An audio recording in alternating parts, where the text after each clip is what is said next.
Casing an affluent neighborhood in the suburbs for an easy score.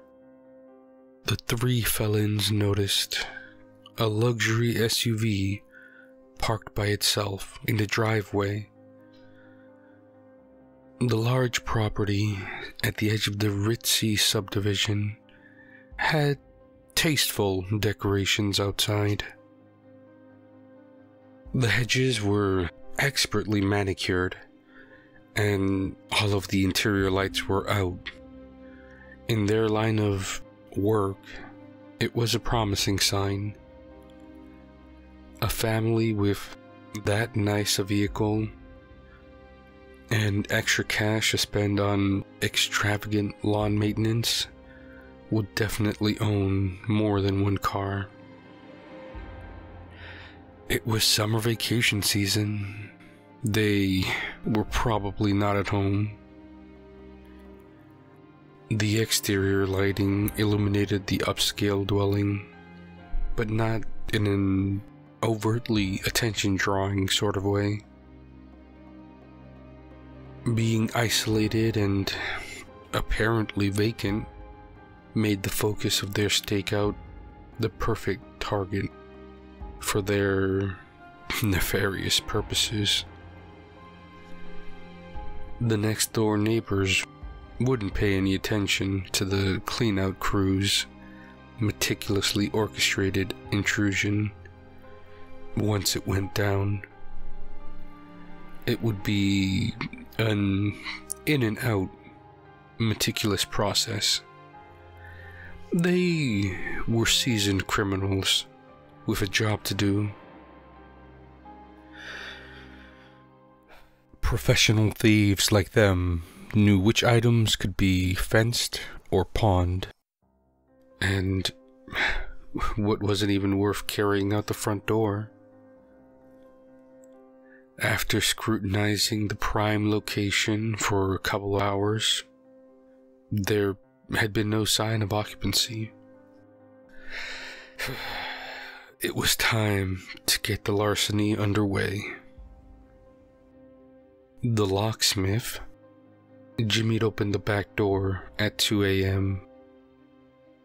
It was always important to confirm no alarm systems were active, and that the home was empty. Only after preliminary tasks were accomplished would they take the time to leisurely explore the premises. With luck, they would uncover a safe, fur coats in the closets, jewelry, electronics, or other valuables. The scout shrewdly crept upstairs and confirmed the whole floor was vacant. A similar sweep of the ground level cleared those rooms of any unwanted surprises too. They saw themselves as opportunistic collectors of things which didn't belong to them. Not hardened, violent criminals with no hesitation to harm those who got in the way. Carrying a firearm or knife was a necessary part of their Robin Hood operation. They would murder anyone who saw their faces to silence them. No witnesses to add to their extensive records and rap sheet was the unspoken creed. The basement was the last remaining realm to secure before they started collecting souvenirs. It didn't have any windows, so they were unable to confirm its vacant status earlier from their exterior surveillance. Impatient to get things underway, all three went downstairs. Despite their normal one man at a time protocol. Confirming the last remaining areas there were unoccupied was merely a formality. It was 2 a.m. If anyone was at home, they would be upstairs in bed.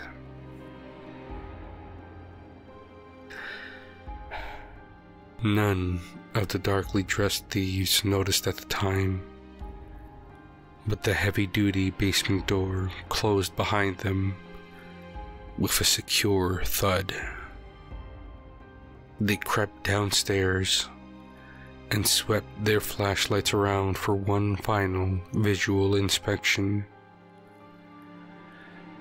The harsh beams of light cut through the darkness and revealed a number of rather unusual things within the spacious homestead. But they were too focused on looking for people to dwell on the strange structures. The industrial-themed basement decor was downright bizarre and didn't match the rest of the house at all. But the robbers weren't in the business of critiquing the homes they burglarized. If they had dared to flip on a light switch, they would have witnessed very troubling details around them indeed. The sort of frightening things which would cause grown men to scream for their lives and scramble for the door. Unfortunately, they were bewitched by a massive open doorway leading toward a tantalizingly hidden room. The size and overall appearance of which rivaled that of a commercial bank vault. It was this irresistible enchantment and burning greed which led to dire, unforeseen circumstances. Without warning, the masterfully orchestrated plan to bait and ensnare violent home invaders was complete. Boom. The door slammed shut, and 3 thieves were trapped inside like rats, locked in a cage. In their absolute panic, they ran back to the huge iron door and beat on it until their fists were bloody. But it was of no use.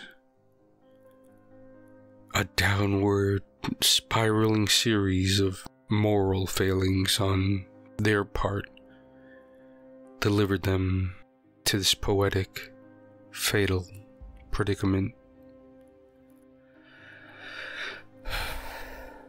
The neighborhood and state was finally a little bit more safe because 3 hardened felons were no longer free to collect other people's souvenirs.